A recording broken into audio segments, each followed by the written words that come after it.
Não me diga que você não se imaginou fazendo isso. Sentando atrás dessa mesa e ocupando o cargo mais poderoso do mundo. Eu já. Corta! E mesmo quando você está interpretando o papel de presidente dos Estados Unidos, você sente o incrível poder que nós confiamos a uma pessoa. O destino da nossa nação, às vezes até do mundo inteiro, fica sobre os ombros dessa pessoa. Mas, às vezes, nós discordamos da pessoa que está aqui. Se a nossa democracia fosse de verdade, a gente não ia ter que protestar. Queremos mais controle sobre nossos destinos. A sociedade funciona melhor quando está organizada ao redor de um líder forte? Ou será que existe um jeito melhor? O que faz um bom líder? Agora, ele é o chefe da comunidade. Tem que convencer as pessoas que podem discordar a te seguir.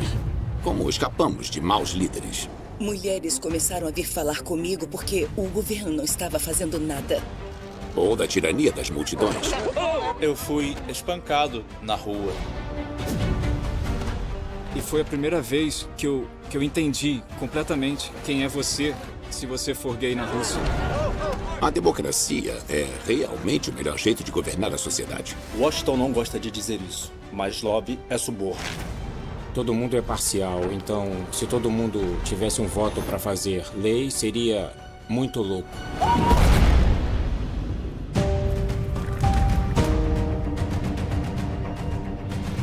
Essa é a minha jornada. Para descobrir os laços que nos unem e o que toda a humanidade tem em comum. Essa é a nossa história.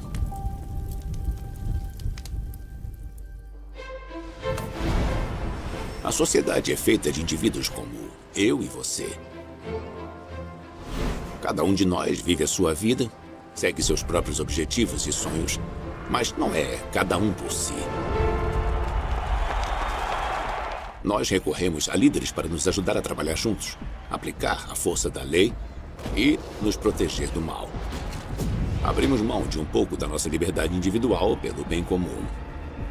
É um contrato social que estamos fazendo há milhares de anos.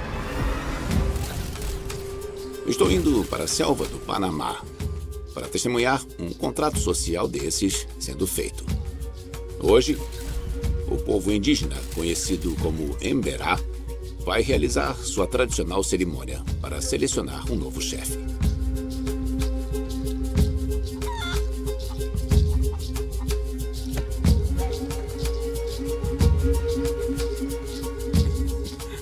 Dá pra ver que eles gostam de jogar futebol por aqui. Futebol. É.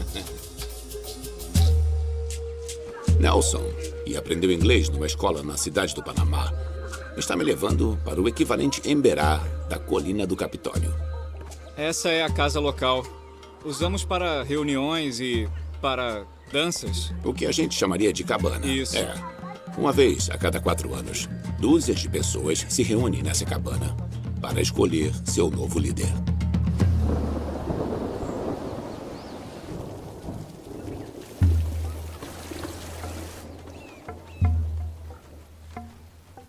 Hoje estamos procurando por outra pessoa para ser o que chamamos de eunuco. Eunuco? Eunuco é o chefe da comunidade, entendeu? E nesse momento temos 2 pessoas na frente. Aquelas 2 pessoas são os candidatos, tá vendo? Eles são candidatos? São. Os únicos requerimentos para concorrer ao cargo são ter mais de 30 anos e ser uma pessoa calma. Viu só? Todas as pessoas vão fazer uma fila. A maior fila é a vencedora. Ah, legal. E vamos descobrir agora quem vai ser o eunuco. Isso é bem direto, né? Não é secreto. Não, sem segredos. Quem vota pra quem e Isso. quem você quer votar. É.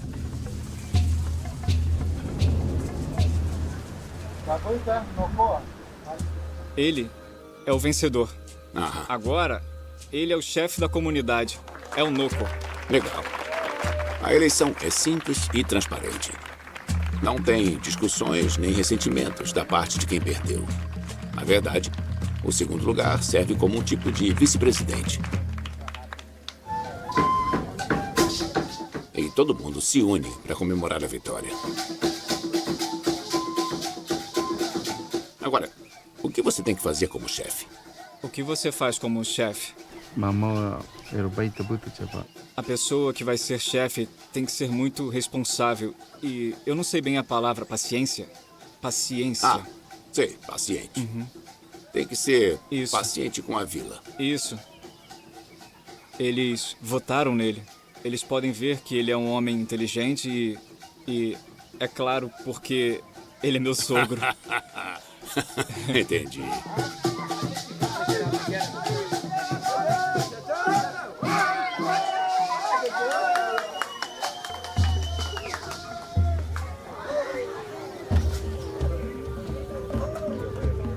É incrível ver uma coisa como essa. A verdadeira democracia em ação.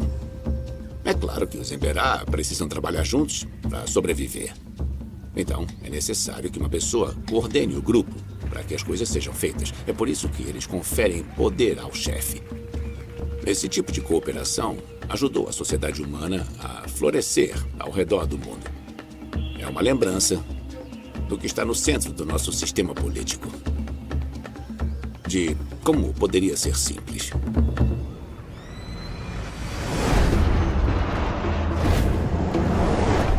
Muitas sociedades modernas são muito maiores do que a Vila Emberá. Hoje, espera-se que os líderes protejam milhões de pessoas no seu país. Now it is time to take longer strides. Let us then move forward together. Eu quero saber como é o peso de carregar tanta responsabilidade assim. Eu vim até a cidade de Nova York para me encontrar com uma pessoa que foi líder do mundo livre por 8 anos. O presidente Bill Clinton. Nós, como uma sociedade, temos a regra incrível da lei e da democracia. Por que o senhor acha que isso é tão forte? Bom, eu acho que isso veio de uma reação à insatisfação do povo com os monarcas. A ideia de que todos podem opinar, de que as pessoas podem, na verdade, se autogovernar, de que podem escolher os representantes, isso realmente pegou. Foi essa ideia que causou a Revolução Americana. Mas a representação não significa seguir a vontade da maioria como escravos. Espere! Todos têm direito à opinião. O pacto entre os agentes eleitos e o povo que eles representam é muito mais complexo. Tem mais de 330 milhões de pessoas nesse país. Você não pode fazer um referendo para cada decisão. Você pode representar a vontade dos seus eleitores tentando cumprir o que prometeu fazer durante as eleições. Mas mesmo assim tem que convencer outras pessoas que podem discordar de você. Então você tem que lidar com coisas que nunca foram discutidas durante as eleições. Tanto emergências quanto coisas que sabe que vão surtir efeitos 5, 10, 15, 20 anos à frente. E muito disso envolve fazer com que a pessoa acredite que você pode fazer, pelo menos, com que ela se mantenha informada. Diz para elas o que está fazendo. E se as coisas parecem populares hoje, explica-se o motivo. Me dê exemplos de 2 das escolhas mais difíceis que o senhor, como nosso líder, teve que tomar. Eu me lembro quando o México estava prestes a quebrar em 1995. E o meu conselheiro econômico disse: eles só têm 24 horas de vida. Aí a moeda deles ia quebrar. Nós íamos ser inundados de imigrantes. Ia ser um desastre se a gente não ajudasse eles. O povo americano estava cerca de 80% contra fazer qualquer coisa porque diziam: eles arrumaram um problema e eu tinha autoridade executiva para fazer aquilo e eu fiz. E todo mundo falou: isso é terrível, eles nunca mais vão devolver o dinheiro, vamos tomar um calote. E eles estão se aproveitando da gente. O México pagou o empréstimo 3 anos antes com mais de 500 milhões de juros. Decisões econômicas podem impactar centenas de milhões de vidas. Mas nenhuma decisão é mais difícil para um líder do que enviar seus próprios cidadãos para a guerra. Se tiver que usar a força, coloca a vida de jovens americanos em risco. Então, tem que ter muita certeza que está fazendo a coisa certa antes de sair por aí matando pessoas, porque existem consequências. As pessoas não queriam que eu enviasse soldados para derrubar um ditador militar no Haiti. Acabou que ninguém foi morto. A maioria das pessoas ficou contra mim quando tentei terminar o massacre na Bósnia. Foram 250 mortos e 2,5 milhões de refugiados. Os riscos da omissão do mundo serão muito maiores que os da ação. As pessoas não queriam que eu fosse para Kosovo. Mas eu não queria que virasse uma Bósnia. E eles ainda estão mantendo sua democracia. Nenhum daqueles lugares é realmente perfeito. Mas quando damos uma chance, o que importa é se você deixou as coisas melhores do que quando começou. Pesada é a cabeça que carrega a coroa.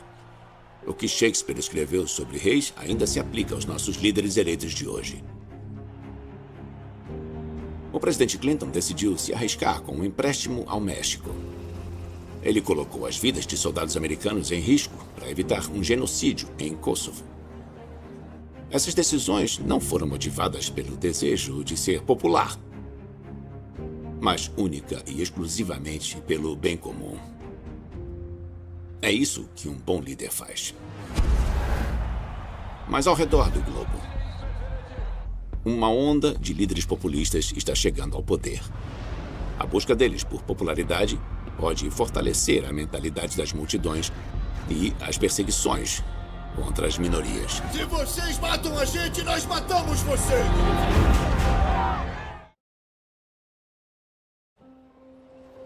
No fim dos anos 60, o Castro, em São Francisco, se tornou uma meca para a comunidade gay.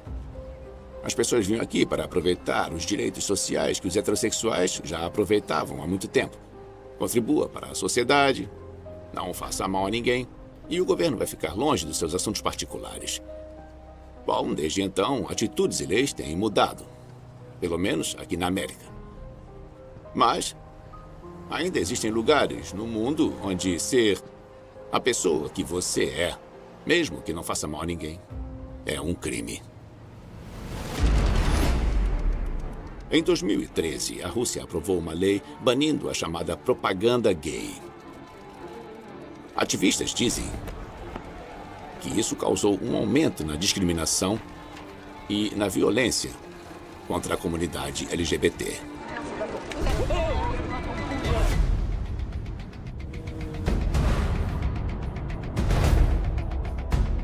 Eu estou indo encontrar um casal de imigrantes russos, Oleg Dusaev e Dmitry Stepanov. Na Rússia, Oleg era apresentador de TV e Dmitry era um psicólogo de sucesso. Eu quero saber por que eles deixaram para trás suas carreiras para virem para os Estados Unidos. Então, me conta, você é uma pessoa conhecida, tinha um programa de TV? É. Quando você assumiu publicamente? Foi em 2013. Foi sim. É. Eu me assumi no Facebook. Posso mostrar a postagem. Para mim, hoje é dia de ser corajoso. Quero falar abertamente e com honestidade para vocês que eu sou gay.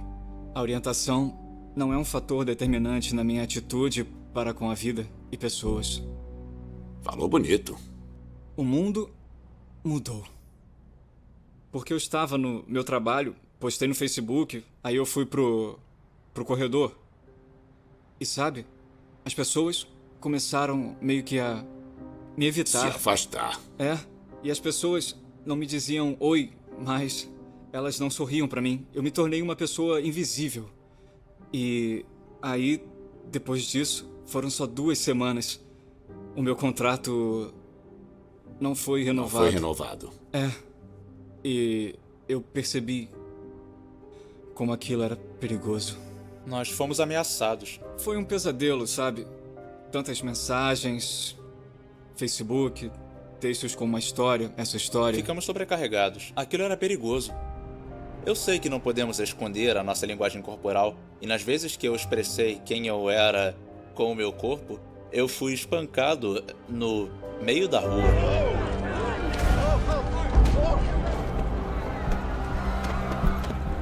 Foi uma experiência terrível porque a polícia não fez nada. Então eu fui até o hospital porque o meu amor, sabe, estava no hospital e eles me perguntaram: quem é você? Você não pode ficar aqui. O que você tá fazendo aqui? Você aqui? é da família ou o quê? E eu tive que mentir, inventar que era o chefe dele ou sei lá. E foi a primeira vez que eu entendi completamente quem você é se for gay na Rússia. Oleg e Dmitry não se sentiam mais seguros em casa. Então eles foram para Nova York para esperar a tempestade sobre a postagem de Oleg passar. Na verdade, só ficamos sentados por 7 dias no apartamento em Nova York. A gente só precisava de algum tempo pra ficar longe disso tudo. Oleg e Dmitry acabaram saindo e explorando a cidade. A gentileza e a tolerância que encontraram os inspirou. Depois que viram como a vida poderia ser, eles se recusaram a aceitar a retirada de direitos da sociedade russa. Em vez disso, reforçaram seus direitos se casando nos Estados Unidos. Depois do nosso casamento e da cerimônia, alguém roubou as nossas fotos do Facebook e publicou as fotos nesse jornal. O artigo dizia: ser gay é uma vergonha. Ele é anormal. Temos que matar eles. Então, eles tinham que matar a gente. Foi muito assustador. E esse foi o motivo de termos ficado aqui. Só tinha um ao outro para segurar as pontas aqui. Foi uma escolha difícil. A gente tinha nossas carreiras na Rússia. Tínhamos nossos amigos e famílias por lá. Mas aqui a gente pode, sabe, sair e... Andar juntos. E mãos dadas. Juntos, ok. É normal. Posso falar para as pessoas, ele é meu marido. E agora estão felizes e se sentem seguros. Aqui, nos Estados Unidos, depois que a mudança começou, foi tudo muito rápido. O que vocês acham que vai ser preciso para a Rússia ser mais flexível? Uns 100 anos, uns 200 anos. Infelizmente, a situação está piorando. Existem muitos estereótipos na Rússia. A Rússia tem uma história diferente e movimentos pelos direitos humanos diferentes. Eles precisam de mais força para superar essas barreiras de intolerância. Bom, desejo aos dois uma vida longa e felicidades. Obrigado. Há mais de 2 séculos, a Constituição dos Estados Unidos deu ao seu povo certos direitos. E entre eles estava a liberdade de expressão. A América seria um novo tipo de sociedade, onde as pessoas seriam livres para serem elas mesmas. A comunidade LGBT teve que lutar por essas mesmas liberdades até recentemente. Agora, Oleg e Dmitry estão envolvidos num esforço para fazer com que a sociedade russa progrida. Espero que eles tenham sucesso, porque, no fim, qualquer sociedade que impeça que as pessoas sejam quem elas são está fadada ao fracasso. Sempre existirão divisões numa sociedade, discordâncias entre os grupos políticos, religiosos e culturais. Quando líderes exploram essas divisões, eles podem roubar o poder do povo e manter para si mesmos. Em 1971, o general Idi Amin tomou o controle de Uganda com um golpe militar. Eu tenho que garantir que cada ugandense receba o fruto da independência. Ele tirou proveito da fome do país por um líder nativo forte depois de anos de subjugação aos britânicos. Amin inicialmente foi recebido com festa, Mas seu regime logo se mostrou cheio de torturas e assassinatos. Ele recebeu o apelido de o açougueiro de Uganda. Para tentar entender como o poder se torna tirania, eu vim para a África para me encontrar com uma pessoa que passou anos no círculo interno de Amin. O antigo primeiro-ministro da saúde de Uganda, Henry Chiemba. Idi Amin ficou lá 8 anos. Nesses 8 anos de homicídios, assassinatos e eliminações, foram quantas pessoas? É um número difícil de calcular. 150 mil, meio milhão, nunca vamos saber. Você sabe por que Amin fez essas coisas? Conforme o tempo passava, o poder foi ficando mais e mais doce dia a dia. É sempre assim, não é? E ele achou que podia continuar assim. Parece que quanto mais tempo ele ficava no poder, mais violento se tornava. Amin sabia que tinha chegado ao poder pelas armas. E ele dizia para os soldados dele: a arma é a sua irmã, a sua mãe. Usem elas do jeito que quiserem. Muitas pessoas inocentes foram mortas. Foram jogadas no Lago Vitória. E acabaram indo parar no Rio Nilo. Dava para ver os corpos dos mortos boiando no rio. Bom, então parece que não havia lei.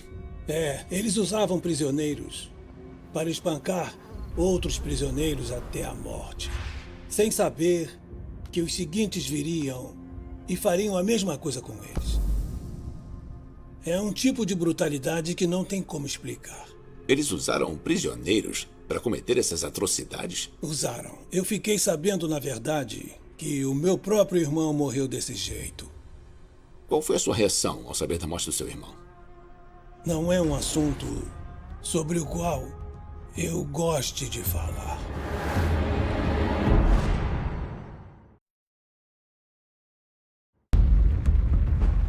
O contrato social entre o líder de um país e seus cidadãos é baseado na confiança. The solution must be determined by the people themselves. O líder protege os cidadãos em troca do poder de tomar as decisões que afetam a todos. Mas um ditador trai essa confiança e só cuida de si mesmo.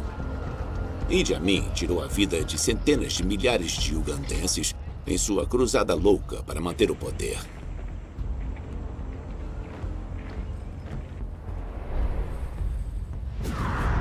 Quando Amin começou a atacar membros do seu próprio governo, Henry Chiemba começou a temer pela própria vida. O que vai fazer com eles? Vocês vão ver.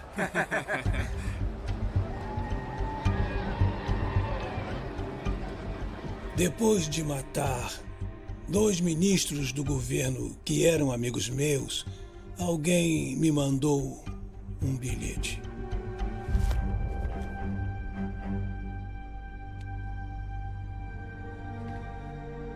O VS 335/6. O que é isso? São os números dos carros de segurança usados por Idi Amin em suas missões de execução. Alguém deixou um bilhete me dizendo que ele contratou alguns rapazes da segurança nesse carro e falou que eu era a próxima vítima para a execução. Achei que era hora de partir. Chiemba conseguiu resistir à tentação de fugir imediatamente. Ele esperou até uma viagem oficial do governo até a União Europeia em Genebra e, de lá, conseguiu asilo em Londres. Quer dizer que, depois disso, você trabalhou espalhando a história dele. Eu decidi lutar contra mim de um jeito que ele nunca pudesse revidar usando arma. Eu falei, vou usar uma caneta. Dei entrevistas para jornalistas importantes sobre o que Amin estava fazendo ao país.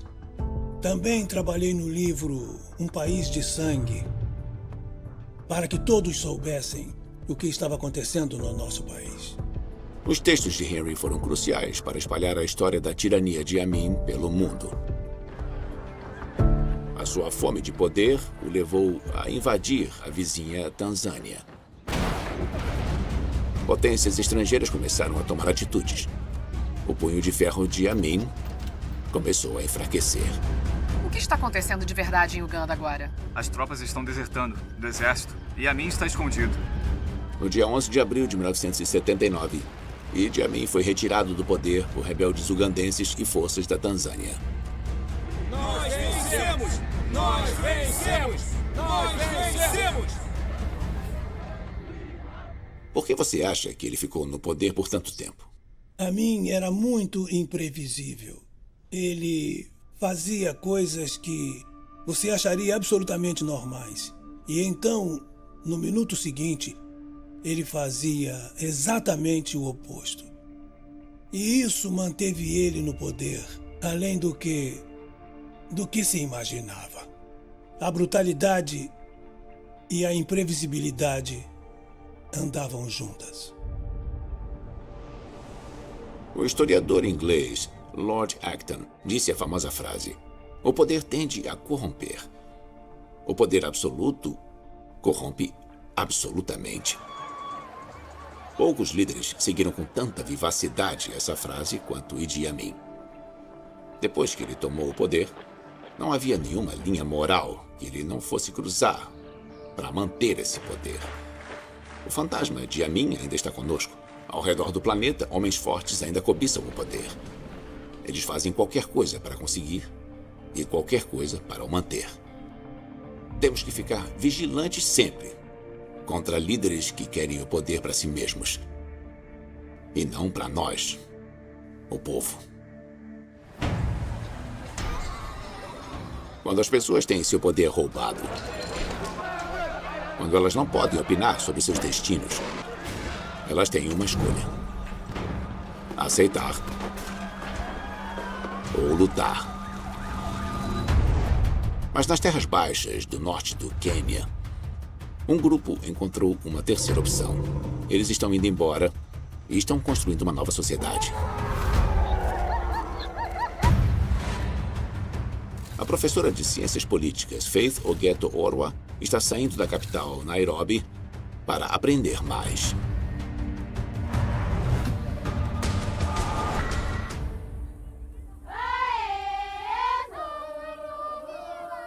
Bem-vindos e muito obrigada. É um prazer estar aqui.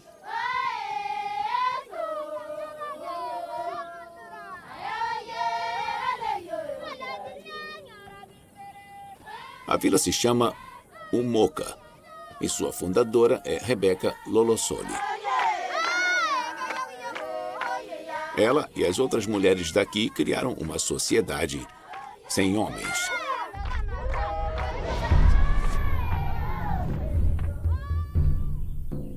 Oi, Rebeca. Me fala um pouco sobre a vila e sobre as mulheres que moram aqui. Tá, temos 48 mulheres nessa vila. Temos mais mulheres chegando. Elas estão construindo as casas, tá vendo?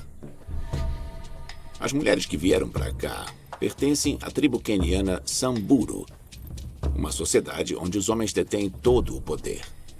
Na cultura Samburu, a maioria das mulheres nem pode ter propriedades. Elas mesmas são consideradas propriedades dos homens.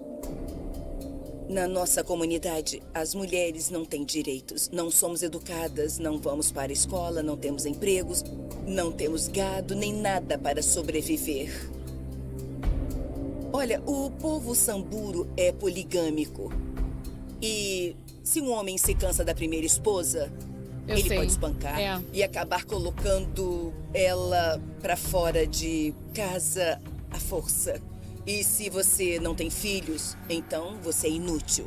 Aí você é isolada e ninguém mais te quer. Então todas as mulheres que vieram pra cá têm histórias realmente muito difíceis. Elas foram espancadas, foram ameaçadas de morte ou foram estupradas. A própria Rebecca sofreu abusos e foi expulsa de casa. Por isso, ela saiu para fundar o Moja. Começamos o Moja Em 1990, decidimos construir a vila para ficarmos juntas e morarmos juntas. Foi quando os homens começaram a ver o nosso sucesso. Agora eles querem me matar. Disseram, se matarmos ela, a coisa toda vai desmoronar. Os homens vêm aqui e espancam as mulheres, roubam delas, querem expulsar a gente dessas terras. Até minha própria mãe me mandou parar. E eu falei pra ela que eu não vou parar. Como vocês se protegem? A gente não tinha nenhuma proteção. À noite, quando víamos eles, a gente acordava e saía correndo, mas nos recusamos a sair dessa terra completamente. Depois que a gente construiu tudo e depois que ficamos aqui, aqui é o nosso lar, vai ser difícil para eles tirarem a gente daqui. As mulheres de Umoja aguentaram os ataques e as incursões na vila finalmente pararam. Umoja agora se tornou uma comunidade próspera. As mulheres geram renda fazendo joias de contas e vendendo para turistas. Elas criam gado e agora estão experimentando plantar suas próprias safras. Mas a pérola de Umoja é a escola. 1, 2, 3.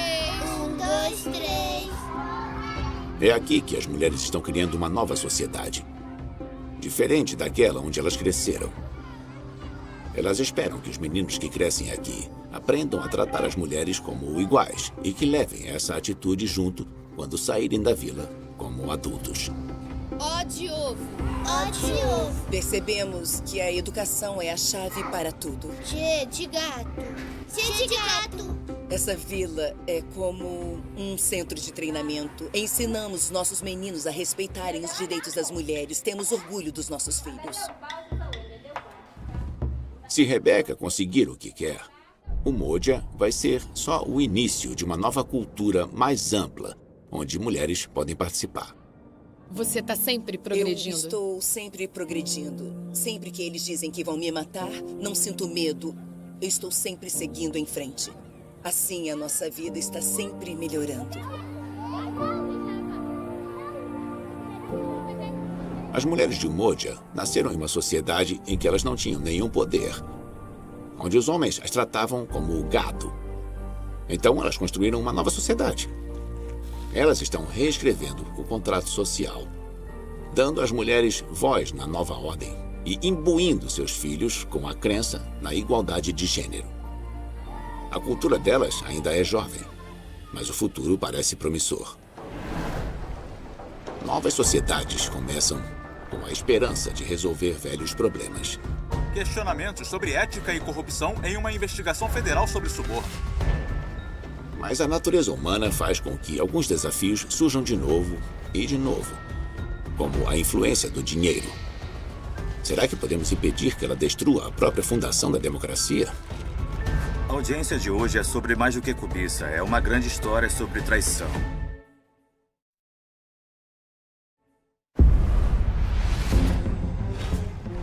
Em uma democracia, o poder real deveria ficar na mão do povo. Mas nem sempre funciona assim. Os lobbies, a cobiça e a corrupção tiram o poder dos eleitores, vendendo influência para quem dá mais. Ninguém sabe disso melhor do que o ex-lobista Jack Abramoff. Bom dia. Que bom te ver. Bom te ver. Obrigado. Tem uma mesa pra gente bem ali. Claro. Desde a nossa primeira audiência, a cobiça insaciável do Sr. Abramoff veio à tona. Como um dos lobistas mais bem-sucedidos, Jack se tornou infame quando foi condenado por propinas, fraude eletrônica, evasão fiscal e suborno. Ele passou quase 4 anos na cadeia pelos seus crimes. Leis foram impactadas pelas conexões do legislativo com o bolbista, hoje em desgraça Jack Abramoff, parte do que os democratas chamaram de cultura de corrupção. Tá bom. As pessoas vão para Washington e a primeira coisa que elas falam quando estão em campanha é: eu não posso ser comprado, eu estou no cargo para representar vocês. Verdade. E isso não dura muito tempo, não é? Não, acho que quase todo mundo chega lá desse jeito. Mas com o tempo, e algumas vezes são só algumas horas e noutras até alguns anos, uma hora a isca do dinheiro, da política que eles precisam para serem reeleitos se torna tão forte que no fim eles acabam sendo infectados. Mas o que aconteceu com você é óbvio que você era bom nisso. Bom, eu estava afundado no jogo. Abri alguns restaurantes, onde eu deixava eles comerem quando quisessem. Se eles quisessem jogar golfe, eu os colocava no meu avião e levava todo mundo para St. Andrews para jogar à vontade. E, no fim, o que aconteceu foi que saiu um artigo no Washington Post sobre minhas práticas como lobista na primeira página. E eu me tornei o grande vilão de Washington. No começo, eu achei que não tinha feito nada de errado, mas eu decidi voltar e reler os milhões de e-mails que eu tinha enviado ao longo da minha vida de lobista. E eu comecei a repensar minha vida toda, repensei bem. E eu cooperei, me declarei culpado e tudo mais. No fim, percebi que era errado. Esse sistema onde as pessoas pagavam para atuarem em Washington. Pagar para influenciar o governo é muito comum para os grandes e poderosos que podem gastar dinheiro. É estimado que eles gastem mais de 9 bilhões de dólares com o lobby de agentes eleitos todos os anos. Mas nós temos umas 535 pessoas entre a Casa Branca e o Senado. Quantas são limpas? Bom, limpas no sentido de não deixar as pessoas darem dinheiro para elas, muito poucas. Talvez. Mas a maioria delas, infelizmente, se desculpam dizendo que esse é o sistema em que vivemos. E é como as coisas são feitas. Não é assim que a democracia devia funcionar. Não. Não é assim que esse país devia funcionar. O que podemos fazer para tornar as coisas mais fáceis ou melhores? Se o dinheiro fosse removido, teria um impacto imenso, não apenas no sistema, em termos do sistema político, mas nos congressistas. Existem outras coisas, por exemplo, limites de permanência. Eu era contra os limites. Quando eu era lobista, queria que os congressistas morressem quando tivessem 150 anos. É igual quando se tem um carro, você fica sem gasolina e não quer comprar um carro novo. Vai ao posto e abastece o carro, não é? E se você é lobista e comprou um congressista, não tem que comprar um novo congressista. Só coloca um pouco mais de gasolina no tanque. Quando as pessoas estão no início, não são corruptas, não fazem parte do sistema. Tirem elas de lá antes que elas se tornem corruptas. Eu vou dizer uma coisa. Estou feliz que tenha ido para a cadeia, porque teve tempo para pensar. E agora está nessa sua cruzada. Está no caminho certo. Obrigado. Dinheiro é poder. Tantas pessoas nesse país sentem que não têm voz e o governo não as está escutando. E seu voto não conta. E essa é a verdade. Como Jack sabe muito bem, você tem que pagar para brincar no sistema político americano. Eu acredito que se vamos fazer nossa democracia funcionar, se vamos tornar isso realmente representativo, temos que tirar o dinheiro da equação e colocar as pessoas de volta. Mas uma enorme mudança no equilíbrio do poder já está acontecendo. A explosão das mídias sociais significa que cada pessoa pode expressar sua vontade o tempo inteiro. Será que a tecnologia vai tornar os líderes mais responsáveis? Ou vai tornar os líderes obsoletos?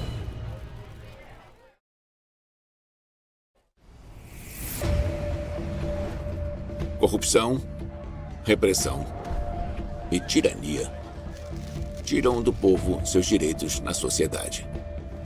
Mas a internet deu a elas uma nova forma de serem ouvidas. Quando os líderes monopolizam o poder, será que a tecnologia pode ajudar o povo a recuperá-lo? Para descobrir, estou indo para São Francisco. Estou aqui para encontrar um dos fundadores do Twitter, Evan Williams. Ele agora foi além do Twitter e criou uma nova startup da internet, a Medium. Eu sempre tive curiosidade sobre, se me perdoa a expressão, gente como você. De onde você veio? Quem é você? Como se meteu nisso tudo? Eu cresci numa fazenda no Nebraska rural. Na verdade, no meio das plantações de milho. Eu era muito isolado quando era pequeno.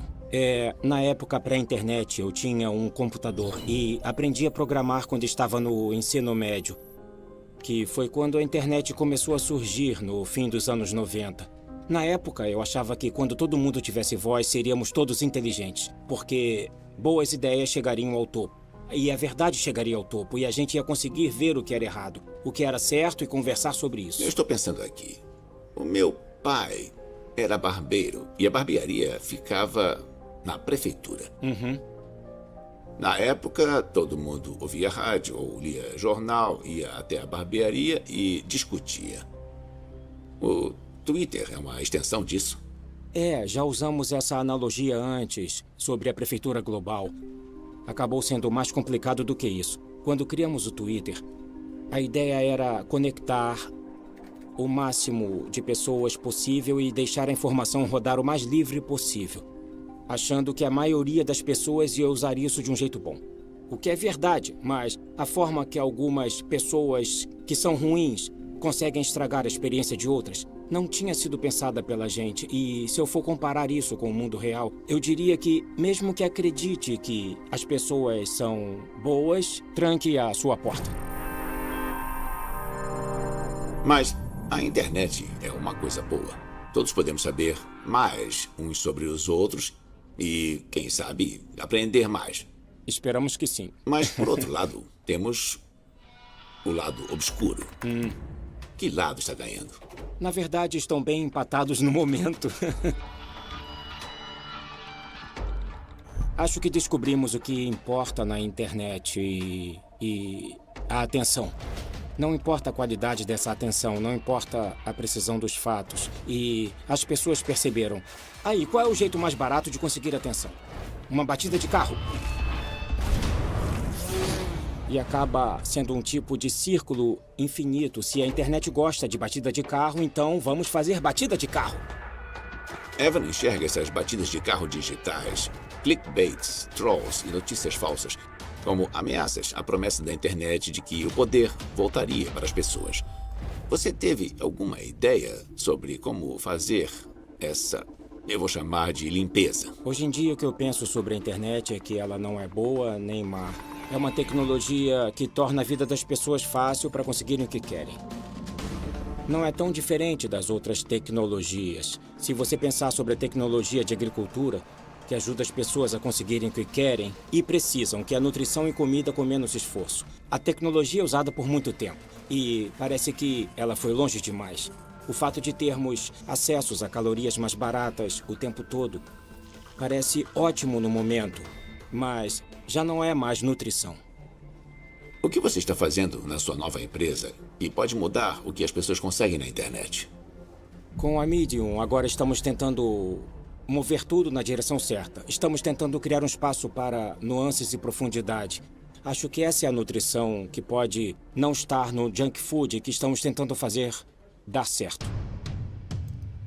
Se pudermos chegar ao ponto em que os fóruns de internet, as mídias sociais, realmente compensem o engajamento frutífero, uma nova forma de democracia poderia surgir. Todos poderíamos votar o tempo inteiro sobre todos os assuntos. Nossos representantes podiam se tornar obsoletos. Mas Evan acredita que uma democracia direta estaria repleta de perigos. O que estamos vendo hoje em dia é a capacidade de cada pessoa dizer o que pensa. Isso, de muitas formas, é realmente poderoso. O ativismo online tem sido muito incrível, mas ele é de mão dupla.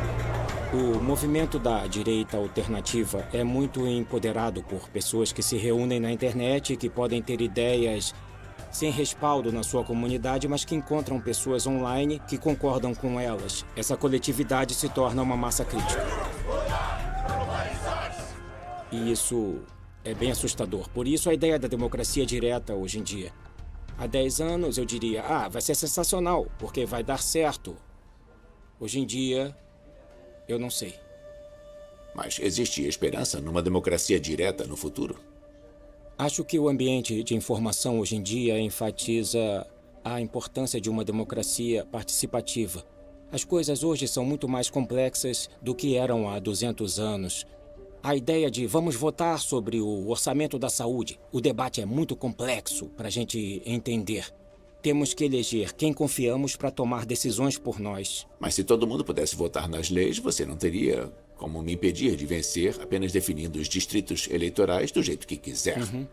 Acho que nós estamos insatisfeitos com os representantes, mas não com a democracia representativa. Mas eu acho que sim, que a internet vai fazer com que a gente exija mais transparência dos nossos representantes e vai fazer com que sejam mais responsáveis com as necessidades dos constituintes. Eu acho que é possível fazer isso agora.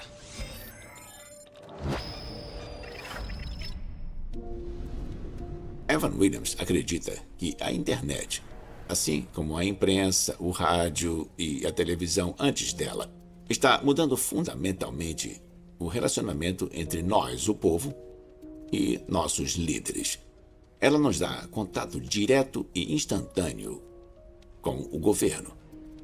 Ela tem potencial para enfrentar o poder dos líderes que perderam o rumo. Mas ela também pode levar a democracia numa direção assustadora, na mão de hackers odiosos e trolls vingativos. Agora, o desafio à nossa frente é aprender a usar nosso novo poder com sabedoria.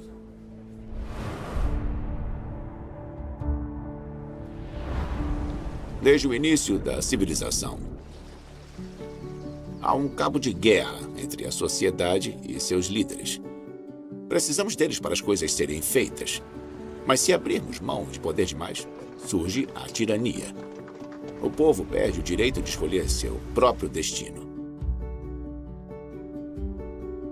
Hoje, estamos numa encruzilhada. A tecnologia deu a bilhões de pessoas o poder de serem ouvidas em alto e bom som como nunca. Hoje, temos o poder de moldar a sociedade e de sermos responsáveis pelo mundo que construímos.